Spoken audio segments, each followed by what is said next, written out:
নমস্কার বন্ধুরা, খেল গল্প পরিবারে তোমাদের স্বাগত জানাই। তো ইন্ডিয়া সুপার 8-এর প্রথম ম্যাচ হেরে বসেছে সাউথ আফ্রিকার কাছে, আপনারা সবাই জানেন। তো সেই ব্যাপারে একটু আলোচনা করতে আসলাম।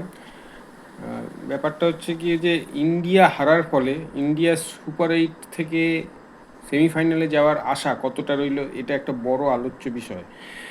তো এখন যেটা দেখা যাচ্ছে যে ইন্ডিয়ার পরবর্তী যে দুটি ম্যাচ আছে, একটি হচ্ছে ওয়েস্ট ইন্ডিজের সাথে আর একটি জিম্বাবুয়ের সাথে। তো প্রথমে জিম্বাবুয়ের সাথে খেলবে এবং তারপরে খেলবে ওয়েস্ট ইন্ডিজের সাথে। ওয়েস্ট ইন্ডিজ এবং জিম্বাবুয়ে এই দুটি ম্যাচে ইন্ডিয়াকে জিততে হবে এবং ভালো রান করে জিততে হবে, একটা রান রেটের ব্যাপার আছে।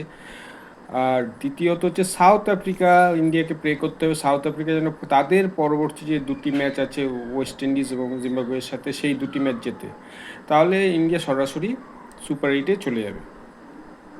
এবার যদি দেখা যায় যে তিনটে টিমের পয়েন্ট সেম হয়ে গেল, সাউথ আফ্রিকা, ওয়েস্ট ইন্ডিজ এবং ইন্ডিয়া বা জিম্বাবুয়ে, সবাই দুটো করে ম্যাচ জিতল, তাহলে পরে কিন্তু দেখা যাবে যে রান রেট, সেখানে কিন্তু ইন্ডিয়া অনেকটাই পিছিয়ে রয়েছে এবং ইন্ডিয়া 111 রানে অল আউট হয়ে গেছে। সেক্ষেত্রে 76 রানে একটা বড় ডিফিট ইন্ডিয়া পেয়েছে এবং তার ফলে যার রান রেট ইন্ডিয়ার -3.85 এরকম বা 86 এরকম কিছু হবে, মানে খুবই খারাপ রান রেট।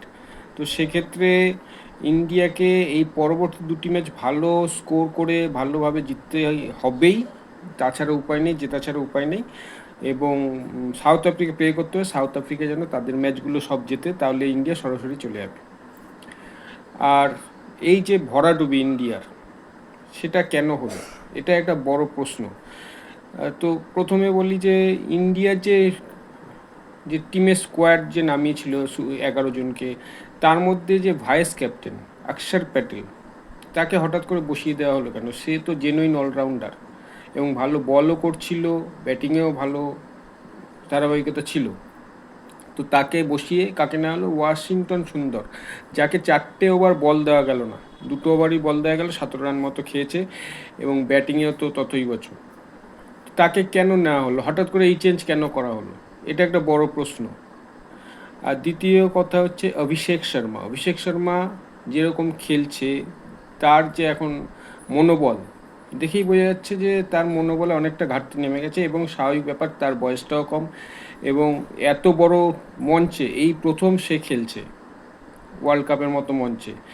এবং এই যে টিমগুলো, যেটা সাউথ আফ্রিকা বা ইংল্যান্ড বা নিউজিল্যান্ড, এদের একটা ক্লাস আছে, অস্ট্রেলিয়া ফুটে গেছে, বাকি যে ইন্ডিয়া যাদের সাথে খেলে এসছে, পাকিস্তান, নামিবিয়া, নেদারল্যান্ড বা ইউএসএ, সেই সব টিমের একটা ক্লাস বা লেভেল, আর সাউথ আফ্রিকা, নিউজিল্যান্ড, ইংল্যান্ড, এদের লেভেল কিন্তু অনেকটাই আলাদা। এদের বোলিং, এদের ব্যাটিং, এদের ফিল্ডিং এদের থেকে অনেকটাই এগিয়ে। তো সেক্ষেত্রে ওদের সাথে যা পারফরমেন্স করেছে, তারপরে যখন সাউথ আফ্রিকার মতো টিম পড়লো, যাদের সব দিকে খুব ভালো কম্বিনেশন আছে, ফিল্ডিংও যথেষ্ট দুর্দান্ত, ব্যাটিং তো খুবই ভালো এবং বোলিংও খুব ভালো, সেখানে কিন্তু পুরো ইন্ডিয়া হোঁচট খেলো। প্রথমে টসে হারলো, টসে হারার পর জসপ্রীত বুমরা এবং অর্শদীপ সিং যথেষ্ট ভালো বল করেছিল এবং 30 রানে 3 উইকেট পড়ে গেছিলো তাদের। তো সেখান থেকে মানে ইন্ডিয়া কেন সাউথ আফ্রিকা কামব্যাক করতে দিল, সেটা একটা বড় প্রশ্ন। একটাই কারণ, তার মেন স্ট্রাইক বোলার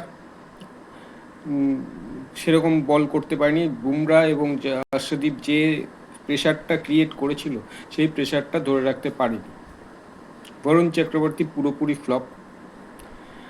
এবার অক্ষর প্যাটেল থাকে, অক্ষর প্যাটেলকে নেওয়াই হয়নি টিমে। ওয়াশিংটন সুন্দর ফ্লপ। দুবে যখনই আসছে, দেখেই বোঝা যাচ্ছে যে একে এরা টার্গেট করবে। দুবে চলে হচ্ছে কি ইউএসএ, আমি আবার বলছি পাকিস্তান, নেদারল্যান্ড, নামিবিয়া, এদের এগেনস্টে, এরকম ক্লাস ব্যাটিংয়ের এগেনস্টে কিন্তু দুবে চলবে না। মোটামুটি হার্দিক পান্ডিয়া মোটামুটি টান ছিল, তাও বলার মতো। তারপরে আমাদের কুলদীপ যাদবকে নেওয়া হয়নি। তো কিছু কম্বিনেশনে ভুল হয়েছে এবং যেটার কারণে ইন্ডিয়া সেই প্রেশারটা ধরে রাখতে পারেনি। ব্রেভিস, মিলার, স্টাফস যে মারটা মেরে ছাল খুলে দিয়েছে পুরো বোলারদের। তো সেই হিসাবে ইন্ডিয়া একদম জঘন্য পারফরমেন্স করেছে।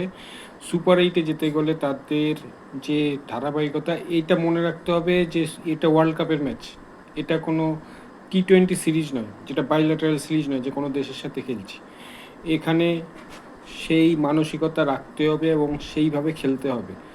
এবং অবশ্যই আমার যেটা আগেও মনে হয়েছে সেটা হচ্ছে কি যে এই যে স্কোয়াডটা তৈরি করেছে ইন্ডিয়ান টিমের, এখানে আমি অনেকে একজন প্লেয়ারের কথা কালকে খুব মনে করছিল, সেটা হচ্ছে বিরাট কোহলি। কিন্তু আমি শুধু বিরাট কোহলির কথা বলছি না, আরও দুজনের কথা বলছি, শ্রেয়াস আইয়ার এবং শুভমান গিল। শ্রেয়াস আইয়ার, শুভমান গিল এবং বিরাট কোহলি, এই তিনজনকে অবশ্যই স্কোয়াডে রাখা উচিত ছিল। বিরাট কোহলি রিটায়ারমেন্ট নিয়েছে, কিন্তু যদি চাইতো তাকে রিটায়ারমেন্ট থেকে আবার অবসর ভেঙে তাকে আনানো যেত, কারণ এটা একটা ওয়ার্ল্ড কাপ। সেই টেম্পারমেন্ট লাগে, সেরকম এক্সপিরিয়েন্স লাগে, যেটা কোহলি যেরকম ফিটনেস আর যেরকম তার রান করার খিদে, কোহলি এখনও 4-5 বছর ইজিলি খেলতে পারত। আর শুভমান গিল দারুণ ক্লাস প্লেয়ার। এই ধরনের বোলিংয়ের এগেনস্টে এরকম ক্লাস প্লেয়ারই দরকার, শ্রেয়াস আইয়ার, শুভমান গিল। এরকম যেটাকে বলে ব্লাডি স্লগার বলেছে মোহাম্মদ আমির আমাদের অভিষেক শর্মাকে। এই স্লগিং চলবে না, প্রথমে ধরে খেলতে হবে, প্লেসমেন্ট করে খেলতে হবে, এরকম প্লেয়ার দরকার ছিল। তিলক বর্মা খেলেছিল, ভালো খেলেছিল এশিয়া কাপে, কিন্তু তারপর থেকে তার সেই ব্যাটিং ধারাবাহিকতা কিচ্ছু নেই।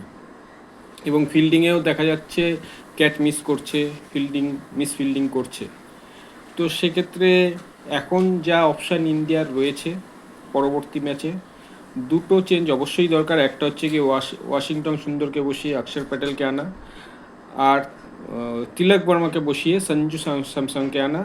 আর সঞ্জু স্যামসং আর হচ্ছে গিয়ে অভিষেক শর্মা ওপেন করবে, আর ঈশান কিষান করবে 3 নম্বরে এসে ব্যাট, মানে ফার্স্ট ডাউন।